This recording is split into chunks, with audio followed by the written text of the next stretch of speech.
Israel's Prime Minister Benjamin Netanyahu has tonight vowed not to strike a key Iranian gas field after being publicly chastised by his ally in the war with Iran. President Trump had warned Israel not to carry out similar strikes after yesterday's attack on South Pars. Iran's response, striking the Qatari side of the gas facility, caused markets to surge. And this afternoon, Iran attacked Haifa oil refinery, the largest oil processing facility in Israel. In a news conference just in the last few hours, Benjamin Netanyahu insisted that Israel had acted alone against that gas compound, but that the US and Israel were achieving goals at lightning speed, as he put it, with close coordination. Our chief North America correspondent, Gary O'Donoghue, has the latest from Washington. Day 20 of this war, but does Israel and the US have the same ends in sight? After Israel hit Iran's South Pars gas field yesterday, a key source of domestic energy for Iran's civilian population, Tehran retaliated, striking Qatar's Laffan processing plant, part of the biggest natural gas field in the world. Overnight, before greeting the Japanese Prime Minister at the White House, the president had already criticised Israel's actions, saying he'd known nothing about the targeting of civilian energy infrastructure, and Israel wouldn't do it again. You talked to Prime Minister Netanyahu about attacking the oil and gas fields. Yeah, I did. I told him don't do that, and he won't do that. We didn't discuss. You know, we're independent. We get along great. It's coordinated, but on occasion he'll do something, and if I don't like it, and so we're not doing that anymore. And then an extraordinary historical slap in the face for Japan, when one Japanese reporter asked why allies hadn't been warned about the start of the war. Who knows better about surprise than Japan? Okay, why didn't you tell me about Pearl Harbor? Okay, right? Israel continues to face drone and missile strikes from Iran, the latest to get through, hitting a critical oil refinery in the port city of Haifa. President Trump started this war of choice because he said Iran's nuclear program posed an imminent threat to the United States. Administration officials went out of their way to say they weren't targeting Iran's energy infrastructure. But questions have loomed over diverging war aims, with Israel's focus on assassinations and this latest attack on the gas field. Earlier at the Pentagon, Secretary of Defense Pete Hegseth said there was no timeline for the ending of the war, but appeared to acknowledge Israel's aims might differ. We hold the cards. We have objectives. Those objectives are clear. We have allies pursuing objectives as well. And the truth speaks for itself. I mean, President Trump was very clear about that. At the beginning of the day, Israeli officials had insisted that Iran's South Pars gas field wasn't just a civilian facility, but also used for military purposes and therefore a legitimate target. Come the end of the day, and the tone from the Prime Minister was markedly different. Well, I'll say two things. Fact number one, Israel acted alone against the Slawiya gas compound. Fact number two, President Trump asked us to hold off on future attacks, and we're holding out. Late afternoon at RAF Fairford in Gloucestershire, and US B-52 bombers are on their way for their latest mission. No clear view yet how long this conflict will last and what will bring it to an end. Gary O'Donoghue, BBC News, Washington. Well, the attacks on the energy infrastructure in Iran and the Gulf have caused oil and gas prices to surge around the world. The cost of gas for the UK is now double what it was before the war, and there are warnings that inflation is likely to rise again. The Bank of England left interest rates unchanged today at 3.75%. Here's our economics editor, Faisal Islam. Terminals, refineries and tankers targeted. The shockwaves hitting prices already. Some of the world's most important gas and oil facilities lying in ruins. The global economy staring into the abyss. And so this morning, global gas and oil prices exploded too.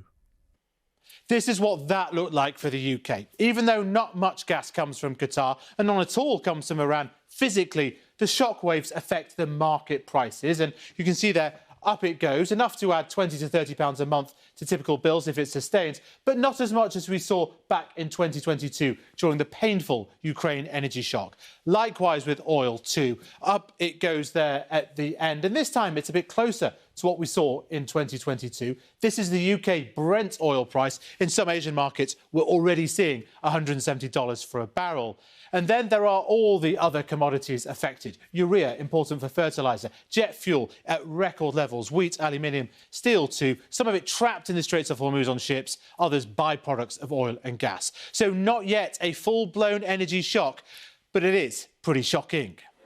A wave of inflation washing up here and everywhere, and that is most acutely seen here at the Bank of England. I mean, we could be looking at 4 or 5% inflation. Well, I don't think I'm not going to speculate on that. You're correct that we are now looking at a path of inflation which is not the one we were looking at the last meeting, where I said I thought it would come down to target by May. I'm afraid that's not going to happen. But we're not in the position we were in a few years ago, because the backdrop to this is different. But it is a very volatile situation. The best and most appropriate solution to this problem is not monetary policy. It's to reopen the Strait of Hormuz. Up until this Iran war, there was every expectation that today the Bank of England would have cut interest rates. That has not happened, a unanimous hold, and even some talk that if the conflict persists, that rates might have to go up. This uncertainty is feeding into markets for government borrowing, and so also fixed-rate mortgages with astonishing speed. Certainly people are panic buying mortgages, which in one hand is probably the worst thing to do, because that encourages lenders to increase their rates. We noticed last week that the lender offering the most competitive 2-year fixed rate was at 3.9%. Within 24 hours, because demand was exceeding their expectations, that rate went up to 4.2%. A further 24 hours later is now doing a 2-year fixed rate at 4.6%. Talk of multiple rate rises was played down by the bank. It all just depends on events, blockades and infernos a long, long way from home. Faisal Islam, BBC News. Well, at that news conference a little earlier, Israel's Prime Minister denied that he had dragged America into the war with Iran. He outlined Israel's goals, removing the nuclear and ballistic missile threat and creating the conditions for Iranian people to grasp their freedom. Let's get more on that from Lucy Williamson in Jerusalem tonight. And your assessment of everything we heard there from Benjamin Netanyahu, Lucy. Well, the Israeli Prime Minister was again very keen to send the message of mission accomplished when it came to the war in Iran. He said Iran could no longer enrich uranium, could no longer produce ballistic missiles. But of course, Iran still has its stockpile of highly enriched uranium. The regime is still standing. And I can tell you that since that press conference ended, we have had 4 sets of alerts here in Jerusalem and heard 4 sets of interceptions overhead, warning of missiles incoming. It's no secret that Benjamin Netanyahu would like to see regime change in Iran, and that's something he was asked about tonight. It is often said that you can't do revolutions from the air. That is true. You can't do it only from the air. You can do a lot of things from the air, and we're doing, but there has to be a ground component as well. There are many possibilities for this ground component, and I take the liberty of not sharing with you all those possibilities. Well, there's been widespread speculation that Israel's deep intelligence on the ground in Iran may be used to support the opposition against the regime. Benjamin Netanyahu said tonight there were signs the regime was cracking and that if it survived, it would be weakened. But there are others who say the danger is the regime, if it survives, would be more determined and more hardline.